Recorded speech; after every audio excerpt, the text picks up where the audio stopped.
عام طور پر انسان کا مزاج ہے کہ وہ دیکھی ہوئی چیز پر یقین کرتا ہے. کسی نے کہا کہ یمنون بالتجربۃ والشہود،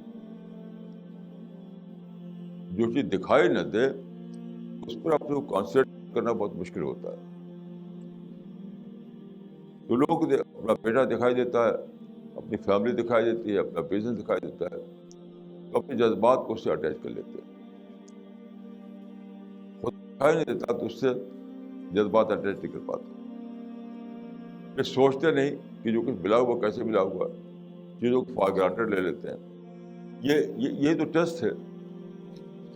یعنی اگر اتنا آسان ہوتا محبت الہی تو ٹیسٹ کس بات کا ہوتا؟ ٹیسٹ یہی کہ آپ سوچیں، جو چیز دکھائی نہ دے رہی اس کو سوچ کر جانیں. کیونکہ دیکھیے انسان کی تعریف یہ کہتی ہے کہ انسان جو ہے اس کے اندر کنسیپچول تھنکنگ ہے. یہی انسان کی ڈیفینیشن دیا دی. ڈیفینیشن انسان کو جو چیز ممیز کرتی ہے دوسری چیزوں سے وہ یہ کہ انسان کے اندر کنسیپچول تھنکنگ ہے، یعنی تصوراتی فکر، ذہنی سطح پر تصور کر کے وہ سوچ پاتا ہے. تو یہ کس لیے دیا گیا ہے؟